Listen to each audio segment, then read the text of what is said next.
moula. C'est Dieu qui t'a mis à les femmes, ouais. Oh là là. Voilà. Oh, magnifique chanson de Stanley Eno en collaboration avec Locor, Stizy Ponchak et plein d'autres personnes. On a Laura Dev à l'intérieur, on a pas mal de gens. Pete Bacardi aussi dans le vidéogramme. Une chanson que je vous recommande d'ailleurs parce que c'est un message de motivation pour vous dire, écoutez, battez-vous à fond parce qu'un jour ou l'autre, vous aurez pour vous votre portion de l'effort que vous avez consenti. Un jour pour toi va sortir, just follow me yo, Roméo Nemangu. Allez, on a retrouvé le docteur, lui, hein, il a son nyama hein, tous les jours, donc il n'a pas. Tous les jours, il bolo, il ne dort pas. Le jet privé, il a ça. La moula, n'est-ce pas, Doc? Donc, bonjour. Bonjour Charles Fils, bonjour à tous ceux qui nous regardent ce matin. Comment vous allez ce matin? Je voudrais saluer l'équipe qui était au chat. Ah bon? Qui d'après, si je ne me trompe, on me fait savoir qu'ils sont déjà rentrés, je crois. Ben, c'est vous le docteur, donc peut-être que vous êtes au courant. Non, mais juste pour les féliciter pour le travail abattu. Abattu, ok. Voilà, donc, okay. Allez, on leur passe le bonjour s'ils sont déjà là. Et puis, Dieu a veillé. Parce que, justement, le plus important, c'est ça. Le plus important, c'est ça. Voilà. Parce que pour nous qui ne sommes même pas habitués aux avions, voilà, c'est pas évident. Voilà. Attends, je dis avion, tu ris? Mais Roméo, qu'est-ce qui t'arrive? Allez, nous parlons d'hypertension artérielle ce matin. Par contre, hier, on parlait d'hypotension. Voilà. Donc, hier, pour ceux qui ont attentivement suivi l'émission, vous avez pris la peine de faire la différence, de ressortir la différence entre l'hypertension et l'hypotension. Heureusement, nous parlons d'hypertension artérielle. Je ne sais pas s'il est possible qu'on revienne peut-être sur la différenciation qu'il y a entre l'hypertension et l'hypotension. Parce que, bon, vous savez, hein, la répétition, c'est la mère des enseignements. Hein. Il faut dire que l'hypertension dont nous parlons ce matin, il s'agit bien évidemment d'une affection cardiovasculaire, bien évidemment, qui est caractérisée par l'élévation de la pression artérielle, la pression du sang dans les artères, dans nos artères, c'est-à-dire les vaisseaux sanguins. Contrairement à l'hypotension, d'où justement il y a une pression basse, voilà, du sang dans ces artères-là. Voilà, donc l'autre, c'est l'hypertension et l'inverse de l'hypotension, bien évidemment. Et quand on parle en termes de chiffres maintenant, ça a été dit hier, l'hypotension, c'est en dessous de 9,90 sur 8 heures. Voilà, ou encore, c'est vrai qu'il y a des chiffres, 3 chiffres, qui est la systolique et diastolique, c'est 2 chiffres. Encore, on peut dire 120, 140, ainsi. Ça, c'est le premier, on appelle ça premier chiffre, premier nombre. Voilà. Le deuxième nombre, c'est ce qui est en dessous. Le premier, ça, il faut l'expliquer pour que les gens comprennent, c'est la contraction du cœur. Et le deuxième, en dessous, c'est ce qu'on appelle le relâchement, bien évidemment. C'est ça qui fait justement des paramètres. Alors, l'hypertension, au-dessus de 14,9, vous êtes hypertendu. Voilà. Quand vous avez 140, au-dessus de 140 sur 90, on dit que vous êtes hypertendu. Maintenant, il y a plusieurs facteurs justement pour pouvoir le... Voilà. Alors, vous étiez en train de... Mais il faut dire aussi, Charles Fils, on appelle généralement l'hypertension artérielle la tueuse silencieuse. La tueuse silencieuse. Ça, il faut le savoir. Franchement... La faucheuse. Voilà. Il ne faut pas blaguer avec l'hypertension artérielle. Voilà. Bon, alors, vous étiez déjà en train de nous sortir un peu quelques éléments qui peuvent... des éléments annonciateurs de la présence d'une hypertension. Mais comment faire pour savoir qu'on a une hypertension artérielle? Voilà. Il faut dire que ça varie également de personne à personne, s'il faut le dire ainsi. Voilà. Il y a des personnes où on dit, je ne voudrais pas dire asymptomatiques, qui ont de la peine à pouvoir écouter leur corps. C'est-à-dire parfois ils font des céphalées, des maux de tête sans pouvoir savoir. C'est-à-dire, ils se disent c'est quelque chose certainement parce qu'il n'a pas dormi, et ainsi de suite. Mais il faut dire que les maux de tête déjà font partie, avant-coureur, des signes de l'hypertension artérielle. Il y a également cette sensation de boulement d'oreille. On appelle ça l'acouphène, terme de jargon médical, l'acouphène, mais cette sensation-là, c'est comme si les oreilles vont se boucher, c'est comme si, voilà. Il y a également le trouble visuel, ça nous allons parler également avec l'hypotension. Voilà. En ce qui concerne également des signes, on peut faire ce qu'on appelle l'hématurie. L'hématurie, c'est-à-dire la présence du sang dans les urines. Ça, c'est important de le savoir. Également, chez certaines personnes, plus la tension monte, plus ils peuvent justement constater qu'ils perdent du sang dans les narines. Ils font l'écoulement. Voilà, une hémorragie nasale. Voilà les signes. Normalement, il n'y a pas de fièvre. Quand on est hypertendu, il n'y a pas de fièvre, il n'y a pas de courbature. Vraiment, il ne faut pas confondre nausées, non, voilà. Et est-ce que tout le monde peut être confronté à cette hypertension, donc c'est-à-dire quelles sont les personnes à risque et les facteurs de risque? Oui, ben voilà, bien sûr, tout le monde peut être confronté. Et être confronté, c'est, je voudrais parler du mode de vie. Alors, ceux qui s'exposent justement à un mode de vie malsain sont exposés déjà, sont des personnes prédisposées. C'est pour dire que tout le monde. Et vous conviendrez avec moi qu'aujourd'hui, du jour d'aujourd'hui, je ne voudrais pas dire, comme excuse de le dire, nous mangeons très mal. Okay. Voilà, ça, il faut le dire, il faut le dire ainsi. Voilà. Alors, personne à risque également, nous avons les femmes enceintes. Les femmes enceintes, parce que vous entendez souvent parler du prééclampsie. Voilà, quand vous êtes déjà hyper tendu et que vous êtes enceinte, c'est une grossesse, c'est-à-dire on doit suivre, pas seulement la grossesse, on va suivre cette femme enceinte. Il faut suivre parce qu'elle est prédisposée à pouvoir faire une prééclampsie. Alors, il y avait aussi des personnes diabétiques, autant pour moi. Il y a également maladie rénale, ceux qui ont l'insuffisance rénale. Bien évidemment, quand vous allez du côté de certains hôpitaux, références comme l'hôpital général, vous allez trouver le mot dialyse. Il y a des gens qui dialysent là-bas. Voilà. Nous avons également des personnes qui ont des antécédents familiaux. Vous comprenez déjà qu'il y a un facteur, il y a ce génétique, voilà, héréditaire, en ce qui concerne. Voilà, des personnes à risque, bien évidemment. Voilà. Maintenant, pour des facteurs, il y a plusieurs. D'abord, il y a l'âge, il y a le surpoids, il y a l'obésité, bien évidemment. Il y a la consommation du sel.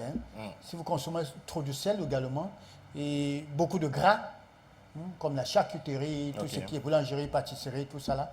Je voudrais également parler du sucre. Ça, vraiment, c'est vrai que depuis quand nous parlons arrêt cardiaque, tout ça là, j'ai oublié le sucre. Il faudra le signifier, c'est important. Faites attention au sucre. Voilà. L'excès? Oui, ou bien la consommation? Je voudrais dire même la consommation. En réalité, des patients, je les déconseille toujours de prendre du sucre. Et qu'est-ce qu'on prend à la place? On peut prendre du miel. On peut prendre encore du sucre roux. Et non de prendre du sucre blanc. Ça, il faut le dire, il y a du bon sucre aussi. Voilà. Quand on parle du pain complet comme du pain blanc, voilà. Donc le sucre recommandé, c'est roux là? Voilà. Voilà, qui, je voudrais dire un peu sale là, comme si c'était marron, voilà. Ça c'est bien, c'est encore moins, c'est-à-dire. Je comprends. C'est passable. Voilà. Dans des grands espaces, dans des grands hôtels, généralement, on a des sticks de sucre. De sucre, voilà. Et c'est le sucre marron qui sort. Voilà, qui sort, ça c'est plus mieux que de sucre blanc. Voilà. Alors, voilà les différents facteurs de risque. Bon, à quel moment est-ce qu'on devrait estimer qu'on a une hypertension normale, déjà, premièrement? Et puis, comment faire pour faire sa tension de façon naturelle, pas forcément en passant par des appareils? Voilà, merci pour la réalisation. Je voulais répondre déjà par la question qui suit. Voilà, vous voyez à l'image justement comment on prend. On est en train de prendre justement les paramètres de ce monsieur. Ça, c'est important de dire que nous avons ce qu'on appelle un appareil, un tensiomètre qui est manuel, mécanique, et il y a électronique, bien évidemment. Maintenant, sur le contrôle de l'expert, il faut dire qu'il pourrait vous conseiller, non monsieur, il vous faut un appareil avec brassard et tout, parce que vous pouvez avoir un surpoids et que au niveau du bras, il y a des difficultés. On peut le prendre au niveau de l'avant-bras. Alors, ça c'est important. Il faut dire que pour mieux prendre ces paramètres, en effet, nous avons décrié la procédure pour ceux qui le prennent en longueur de journée dans nos rues, qui jouent chez les rues, sur le marché et tout là. Nous l'avons dit, et nous ne cesserons de le dire, c'est bon déjà ce qu'ils font parce qu'à titre de sensibilisation, c'est important d'interpeller pour dire, pensez à vos paramètres. Il faut toujours prendre vos paramètres, ça c'est important. Mais maintenant la procédure qui voilà, comme je l'ai dit, et que maman soit en train de crier tomate, tomate, tomate, et que vous venez, maman, prenez votre attention qu'il y a là. Voilà. Alors, donc, faites très attention. Voilà, c'est la procédure que je condamne. Donc, on prend l'attention, il faut être au repos. Vous voyez, quand on veut bien même prendre, que ces personnes qui le font déjà, même quand on est dans nos pharmacies, on dit, monsieur, asseyez-vous, madame, attendez quelques minutes, reposez-vous. Calmez-vous d'abord. Calmez-vous d'abord, le temps de, voilà, vous avez marché, que vous avez pris même le taxi. Parce que c'est-à-dire la psychologie, ça bouge. On vous dit, reposez-vous d'abord, essayez d'oublier un peu. Allez, après on va prendre. Pendant qu'on prend les paramètres, on ne bavarde pas. Parce que j'ai vu quelqu'un qui est entré dans une clinique, pendant que l'infirmier est en train de prendre ses paramètres, il était au téléphone en train de dire non, cet argent-là, il faut verser ça dans mon compte. Et la tension monte. Non, mais ça fait rire, Charles Fils, mais je dis, c'est terrible. Il faut le décrier.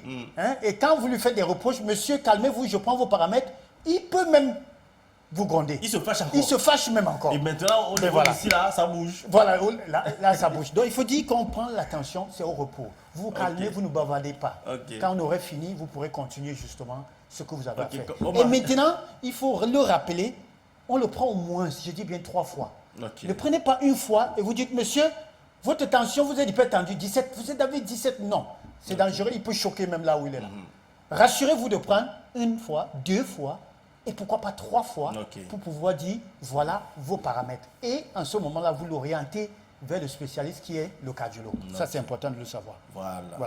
Donc, et vous maintenant, n'avez pas trouvé maman en train de briser son poisson en plein marché Koulouloun. Elle a des problèmes avec ses clients. Les gars ne payent pas. Donne-moi mon argent, et puis toi tu passes à tension. Voilà, voilà ça c'est. Maintenant, donc, une tension normale. Voilà, une tension normale, il faut dire quand vous avez 12. Quand vous avez 12 de tension, ça c'est normal. C'est normal. Voilà, ça c'est bon. Voilà. Alors, docteur, est-ce qu'il y a des risques de complications quand on fait une hypertension? Bien sûr. Toutes les pathologies, nous avons toujours des risques et des complications. Quand on parle de risques et complications, c'est quand la prise en charge n'est pas immédiate. Voilà. Il faut dire que je l'ai appelé, ce n'est pas moi qui l'appelle, je ne suis qu'un transmetteur, s'il faut le dire, la tueuse silencieuse. Voilà, ça il faut vraiment le garder à l'esprit. Alors, il faut dire que l'hypertension en elle-même déjà est facteur de risque de beaucoup de pathologies. Insuffisance cardiaque, insuffisance rénale, démence vasculaire. Oui, parce que les gens qui font l'hypertension haute peuvent également avoir une démence. Mais bien sûr, c'est la tête. Mais voilà, il faut faire très attention, perte de mémoire. Il y a plein de fous de perte de mémoire. En fait, c'est des hypertendus. Mais bien sûr, ça, il faut le dire. Alors, ça, c'est important de le savoir. Maintenant, il y a prééclampsie, comme j'ai dit pour les femmes enceintes. Voilà autant des risques et des complications. L'insuffisance rénale, comme je l'ai dit d'entrée en jeu, en ce qui concerne les facteurs. Voilà des risques. Et ça, vous savez, aujourd'hui, si on est hyper, on a l'insuffisance rénale, vous pouvez imaginer. Aller faire 4 heures sur une machine pour dialyser, ce n'est pas facile. Ça, il faut le savoir, ce n'est pas facile. Oui. Alors, peut-être pour les femmes qui nous regardent ce matin, parce que depuis pas mal de temps, on parle beaucoup de contraceptifs, et puis vraiment ça pilule dans nos espaces, chez le docteur du coin et tout ça là. Est-ce que la consommation des contraceptifs peuvent modifier la tension peut-être de la femme, parce qu'il faut dire qu'elles en consomment le plus? Voilà, et ça je voulais remercier parce que je suivais le journal, la revue des presses, je crois c'est avant-hier ou hier, et c'est justement Miss Nono qui faisait allusion. Et ça, il faut dire que beaucoup de gens, c'est vrai, n'y pensent pas.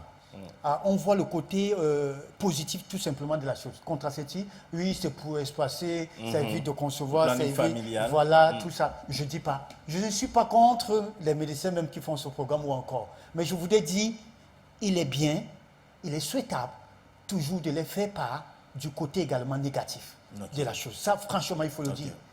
Ne les faites pas miroiter seulement l'avantage et tout, comme s'il n'y avait pas d'inconvénients. Il y a des conséquences. Et voilà pourquoi nos presses en parlent aujourd'hui.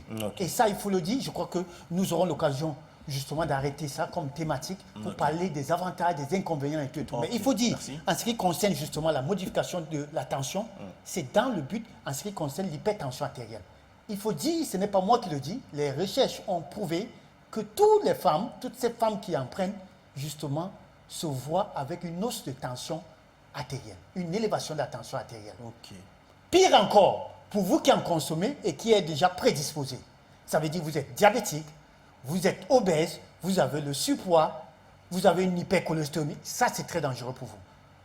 Ne soyez pas surpris qu'aujourd'hui on voit des femmes qui ont l'insuffisance cardiaque, qui ont tout ça, et qui font les AVC et tout, et qui, quand vous demandez le passé, les habitudes, leur mode de vie, vous allez comprendre que non, j'ai pris pendant 10 ans, j'ai pris, ainsi de suite. Voilà.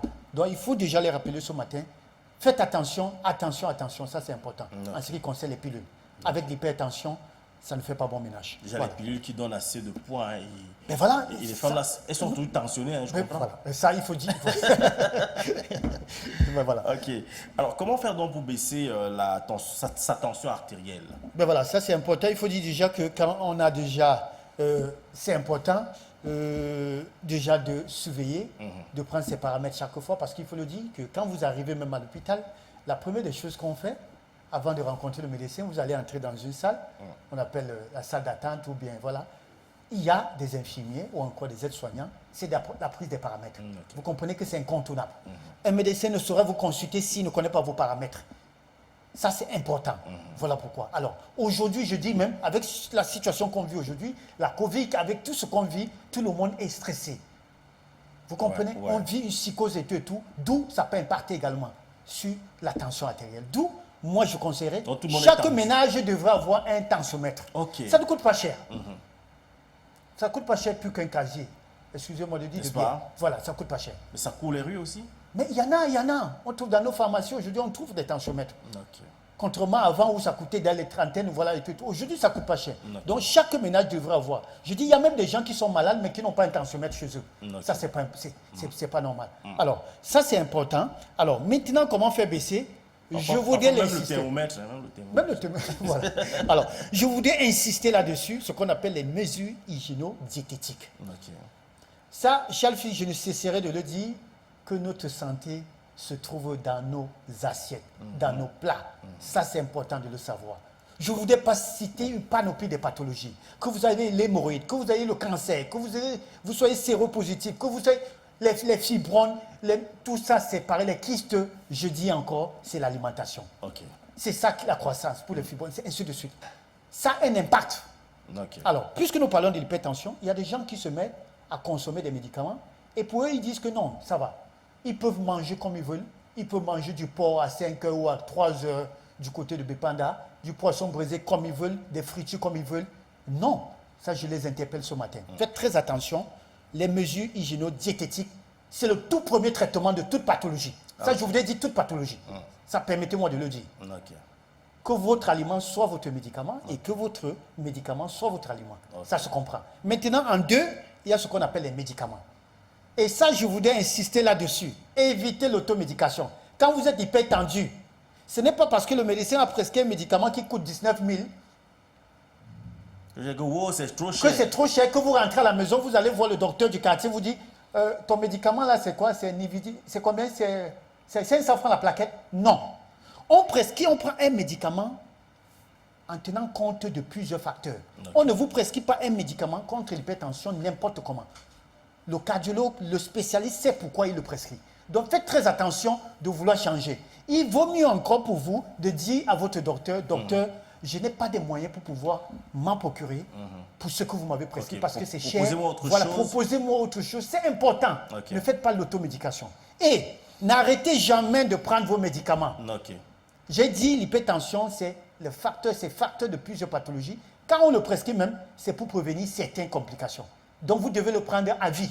Seul le spécialiste se doit de vous dire, monsieur, arrêtez, modérez, baissez, ainsi de suite, votre médicament. Ce n'est pas vous. Voilà. Et pour finir, il y a ce qu'on appelle les remèdes naturels. Ça, je ne tire pas là-dessus. Ça a sa place. Ça a sa place. Mais il faudrait justement aller vers des spécialistes qui s'y connaissent. Dans le naturel, bien évidemment.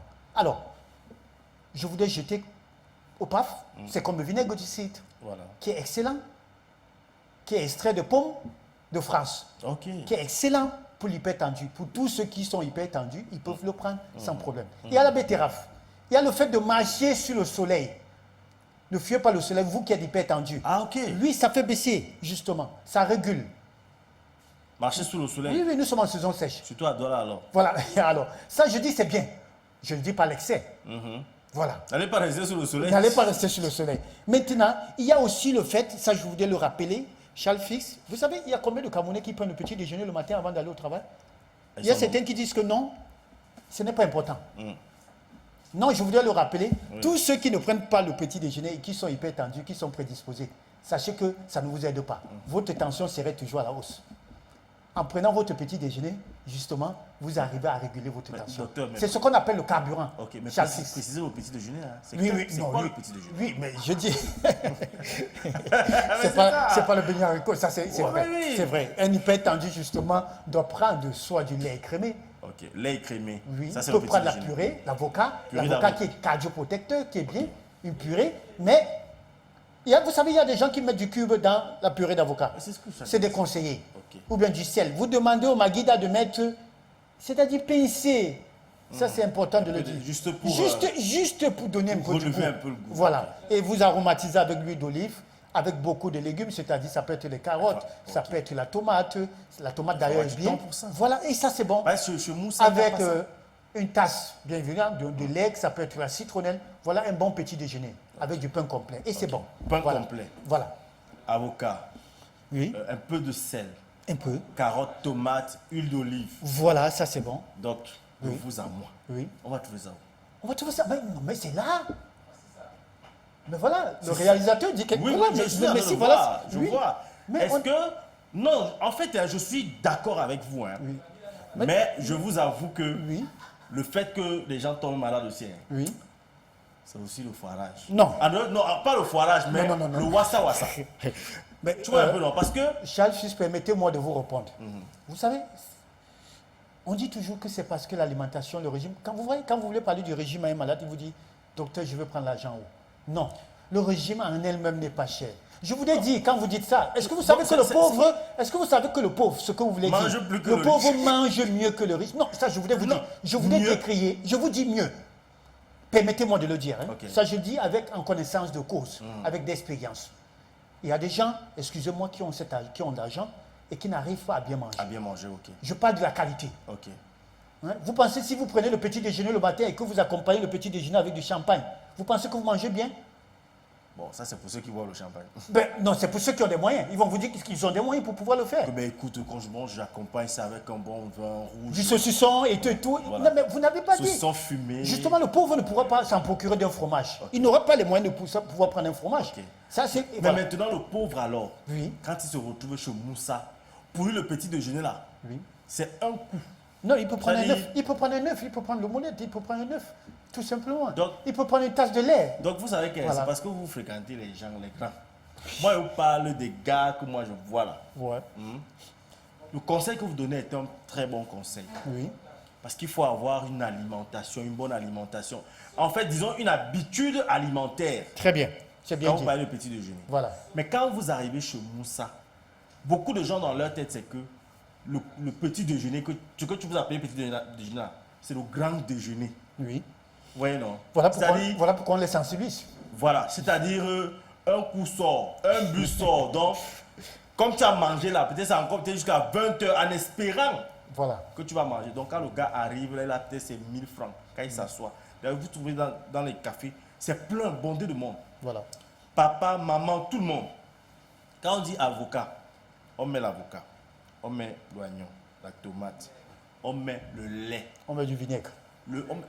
on met du Mayonnaise. vinaigre, on Voilà. met le lait en haut. Même moi le lait, non, c'est quoi avec toi? La provenance du lait, même tu ne connais pas. Voilà. On ajoute encore 2 œufs dessus. Voilà. Après, on prend, toi tu dis le pain complet, non? Le gars va dire, de préférence le pain de la boulangerie, comme si les autres pains sortaient de la menuiserie. pain de la boulangerie, parce qu'il y a d'autres pains qui sont durs, on dirait qu'on fait ça à la menuiserie. Donc, le gars dépose ça. Et comme il est assis là, déjà au café, ça chauffe jusqu'à... Mais c'est bizarre parce que quand vous êtes chez Moussa, vous transpirez sans vous rendre compte que vous êtes en train de transpirer. Quand il sort de là, quand il essuie sa bouche comme ça, c'est pour ça qu'il essuie la bouche comme ça. Voilà justement pourquoi Voilà. on demande d'aller vers des diététiciens, Des diététiciens. des nutritionnistes. Voilà. Et dans Heureusement nos que vous êtes hôpitaux, là. nos centres, on Oui. en trouve des nutritionnistes Heureusement que vous êtes qui là. peuvent justement vous aider Donc. à mieux vous alimenter, Ok. à avoir une bonne habitude alimentaire. Bon, alors quelques aliments pour nous rappeler. Voilà, appropriés. les aliments justement, nous avons le l'ail, hein, c'est important. Nous avons les légumes, nous avons des fruits Ok. qu'il faut prendre. Nous avons la banane, j'ai parlé de l'avocat, ça c'est important de le prendre. Tout compte fait, il faut toujours tenir compte de ses antécédents. Ok. Voilà pourquoi je dis, pour vous qui êtes sujet ou prédisposé, allez vers les nutritionnistes.